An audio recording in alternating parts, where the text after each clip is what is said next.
முகத்தனே அஞ்சு கரத்தனே சித்தி புத்தி விநாயக பெருமானே உன்னை சக்திக்கேற்றபடி பக்தியோடு நான் தொழுதேன்.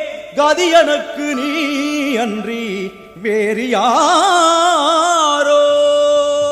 ஹர நம பார்வதி பதையே ஹரர் மகாதேவா. தென்னாடுடைய சிவனே போற்றி, நாட்டவர் கரைவா போற்றி. மையன்பர்களே, நமது வரலாறு மிக்க நகரமாம் பத்தோராங் என்னும் திவ்யக்ஷேத்திரம் மகாகணபதி பாலகணேஸ்வர ஆலயமானது இங்கு உள்ளது. முதல் ஆலயம், அனைவருக்கும் பரிட்சயமான ஒரு ஆலயம், அனைவருக்கும் குலதெய்வம் போல் விளங்கக்கூடிய மகாசுவாமி. பாலகணேஸ்வரனா சின்ன குழந்தைன்னு அர்த்தம். அப்பேற்பட்ட மூர்த்தி சிறியதாக இருந்தாலும் கீர்த்தி பெரியதுன்னு சொல்லுவாங்க. அப்பேற்பட்ட சாநித்தியகரமான மூர்த்தி இந்த பாலகணேசர். என்ன இதில் ஒரு விசேஷம்னா, இந்த பாலகணேஸ்வரோட கும்பாபிஷேகம் 4வது கும்பாபிஷேகம் அடியேன் காண்கிறேன். முதல் கும்பாபிஷேகம் 1982. அப்பொழுது நான் 3ஆம் வகுப்பு படிக்கிறேன்.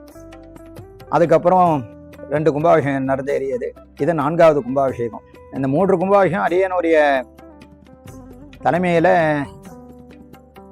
சிறப்பாக ஆகமோக்தமாகவும் வேதோக்தமாகவும் இந்த கும்பாபிஷேகம் நடந்தேறியது. இந்த ஒரு முறையும் சுவாமி இந்த அனுகிரகத்தை கொடுத்துருக்கிறாருன்னு சொல்லும் போது ரொம்ப சந்தோஷமா இருக்கு. இந்த சுவாமி கிட்ட இருக்கிற சாநித்தியத்தை உணரணும்னு சொன்னா நிஷ்கபர பக்தி, அந்த பக்தியானது தூய்மையா இருந்துச்சுன்னு சொன்னா, தூய்மை அனைவருக்கும் தூய்மையான பக்தி தான், அதில் எந்த ஒரு சந்தேகமும் கிடையாது.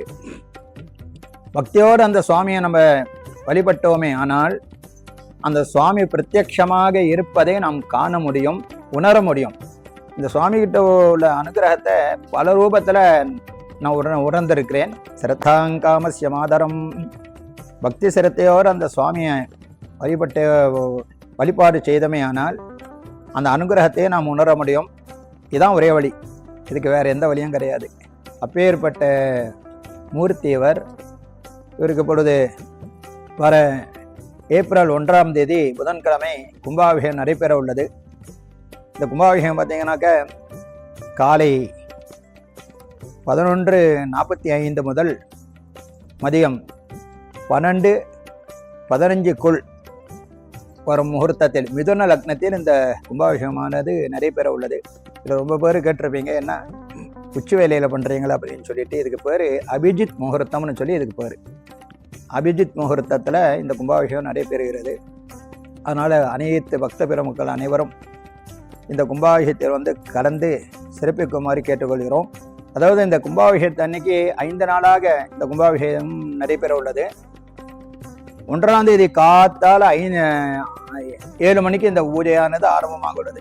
7 மணிக்கு ஆரம்பித்து சுவாமிக்கு ஸ்பிரசாகுதி, தத்வார்ச்சனை, ஹோமங்கள்லாம் 6ஆம் கால ஹோமங்கள்லாம் பூஜைகள்லாம் நடைபெற்று சரியாக 11:45க்கு 5 முதல் 12:15க்குள் விமானத்திற்கும் மூலமூர்த்திக்கும் கும்பாபிஷேகம் நடைபெறும். அதனால் நீங்கள் 11 மணிக்கு தான் இந்த பூஜை ஆரம்பிப்பாங்கன்னு நினச்சிக்காதீங்க. காத்தாலே பூஜை ஆரம்பம், காத்தாலே 7 மணிக்கு ஆரம்பம். கும்பாபிஷேக லக்னம் 11:45 to 12:15 வரைக்கும் இந்த கும்பாபிஷேக லக்னம். இந்த லக்னத்தில் கும்பாபிஷேகம் நடைபெறும். ஆனால் பூஜை ஆரம்பிக்கிறது காத்தால 7 மணிக்கெல்லாம் இந்த பூஜை ஆரம்பிச்சிருவோம். பக்தியோடு எந்த கோயிலுக்கு எந்த சுவாமியை வணங்கினாலும் அந்த சுவாமியோடைய அனுகிரகத்தையே நாம் பெற முடியும். கும்பாபிஷேகத்துக்கு போய் தான் அனுகிரகம் பண்ணணும்னு, கும்பாபிஷேகத்துக்கு வந்தால் சுவாமியோட சாநித்தியத்தை உணரலாம்.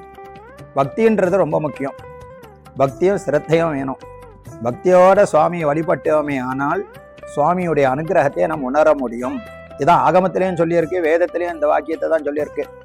காஷ்டமத்தே யதா வன்னி ததிமத்தே யதா கிருதம் புஷ்பமத்தே யதா கந்தம் பிம்பமத்தே சதா சிவம். காஷ்டமத்தே யதா வன்னி அப்படின்னாக்கா, காஷ்டம்னா கட்டையை கரைஞ்சோம்னா அதில் எப்படி நெருப்பானது தென்படுகிறதோ, நெருப்பு அந்த காஷ்டத்தில் ஒரு ஒரு ரூபத்தில் ஒளிந்திருக்கிறது, மறைவாக இருக்கிறது. அந்த அக்னியை நம்ம பார்க்கணும்னு சொன்னால் கரையணும். காஷ்டமத்தே யதா வன்னி ததிமத்தே யதா கிருதம். தயிரை கரைஞ்சமையானால் அந்த தயிரிலேருந்து வெண்ணெய் தென்படும். எப்படி அந்த தயிரில் வெண்ணெயானது மறைந்திருக்கிறதோ, புஷ்பமத்திய யதாகந்தம், புஷ்பத்தில் எப்படி நறுமணமானது மறைந்திருக்கிறதோ, பிம்பமத்தியே சதாசிவம், அதே மாதிரி சுவாமி ஆலயத்தில் இருக்கிற பிம்பத்துல சதாசிவம் என்ற பரம்பொருளானது மறைந்து இருக்கிறது. அந்த பரம்பொருளை உணர வேண்டுமேயானால் பக்தி என்னும் மத்தையை கொண்டு கரைய வேண்டும்.